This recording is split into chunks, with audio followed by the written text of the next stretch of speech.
Shalom, hoy vamos a hablar acerca de cómo se elige un líder espiritual. Me ha escrito Susi esta pregunta.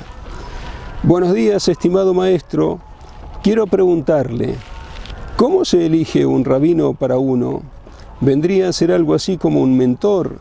¿Qué condiciones debe tener? Muchas gracias por todo lo que nos comparte Susi. Así me ha escrito Susi y es una pregunta que es importante conocer la respuesta para elegir el líder adecuado que a uno lo pueda guiar por el camino espiritual.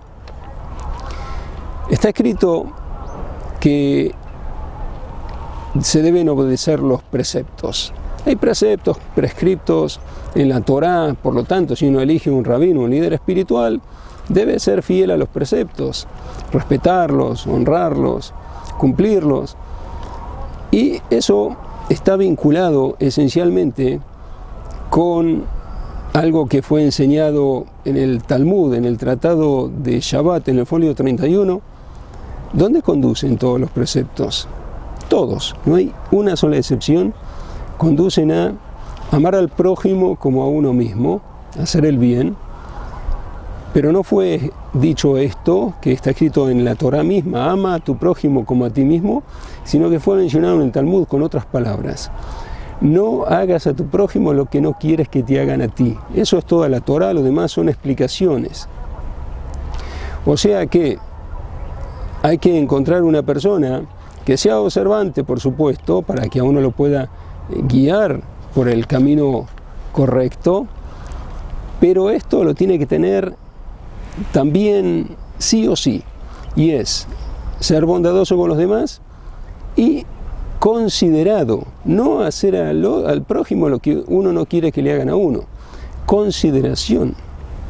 Aprendemos de muchos versículos que hay que ser generoso con las personas, abre tu mano al pobre, al necesitado, a la viuda, al huérfano, muchas cosas. Ayuda a cargar a la persona que está con su burro doblado sobre su carga, está caído sobre su carga, incluso sea tu enemigo, ayudarlo a cargar. Y muchas otras cosas que se habla en la Torá, ser generoso, son todos preceptos. Hay otros preceptos que uno piensa qué relación tiene con la generosidad y con la consideración. Por ejemplo, hacer el Shabbat, guardar el día de reposo. ¿Qué relación tiene con la bondad, con la consideración? Tomar 4 especies en la festividad de Sukkot, se toma una palma de palmera, mirto, un sauce y un sidro, que es un etrog, un citro, se lo llama citro, es un etrog, en hebreo ese etrog es un fruto que si uno lo deja en el árbol de año en año sigue creciendo. Por lo general los frutos se arruinan después de un año. Este fruto no, es un fruto magnífico que aunque uno lo deje varios años en el árbol, sigue creciendo el fruto mismo. Y estos preceptos, ¿qué vínculo tienen con la bondad, con la generosidad, con la consideración? O arar con una yunta de toros o una yunta de burros, pero no poner un burro y un toro juntos. Son cosas que uno dice, ¿qué vínculo tiene con la consideración? Y sí, en el Tratado Talmúdico de Shabbat dice, hay que ser considerado, y toda la Torá es eso, ser considerado. No hagas a tu prójimo lo que no quieres que te hagan a ti. Vamos a explicarlo, porque esto es esencial para reconocer al líder correcto, que sea observante de los preceptos, sí, pero hay algo que se vincula con los preceptos, cómo tiene que cumplirse, llegando a amar al prójimo como uno mismo y ser considerado. No hagas a tu prójimo lo que no quieres que te hagan a ti. Al cumplir todos los preceptos también debe vincularse con eso. ¿Y cómo se lo reconoce? El Talmud se nos dio un ejemplo. Por ejemplo, en el Tratado de Baba Metzia dice, ¿por qué no se hará con un buey y un toro? Buey es en realidad un toro castrado, un toro y un asno juntos. ¿Por qué no se hará con un toro y un asno juntos? Por una razón. El toro es rumiante, regurgita la comida, después que la comió, la ingirió, la vuelve a regurgitar, a ascender a su garganta y la vuelve a masticar y la digiere.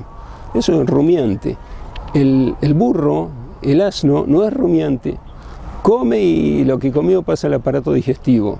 Entonces puede ser que están arando juntos el toro y el burro o el asno, y van arando, y en mitad del trabajo ve que el toro está masticando, el burro va a ver que el toro está masticando, y va a pensar, ¿cómo? A él le dieron de comer 2 veces y a mí una sola vez.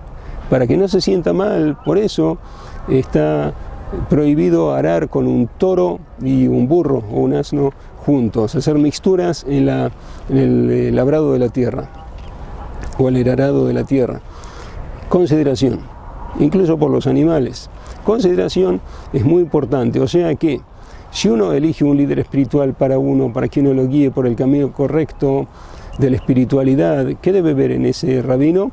Que sea observante de los preceptos, por supuesto, pero también que sea bondadoso y considerado, porque si le faltan esos atributos, en ese caso, ¿cómo va a poder ser un buen líder si él mismo no está cumpliendo con la esencia de la Torá? El maestro Moisés, que fue el rabino más importante de la historia, quien recibió la Torá directamente del Eterno, él fue muy considerado. Lo vemos en el comienzo del Éxodo, Dios lo llamó en medio de la zarza, había una zarza que ardía pero no se quemaba.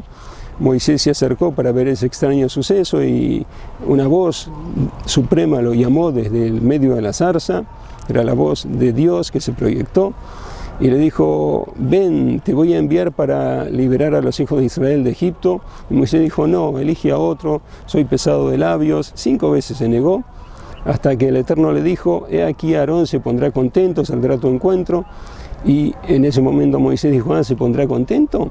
Entonces fue considerado porque no quería quitarle a Aarón el poder, era el gobernante del pueblo, el líder del pueblo. No quería él ir y ser el líder en lugar de su hermano. Fue considerado con su hermano, por eso se negó, esas 5 veces que se negó de ser convocado por el Eterno. A tal punto llega la consideración de Moisés, y así muchos otros casos que se nos han revelado, que son ejemplos para saber cómo tenemos que elegir a nuestro líder espiritual. Hasta aquí este vídeo, os deseo un muy buen día, espero encontrarnos muy pronto con una nueva transmisión.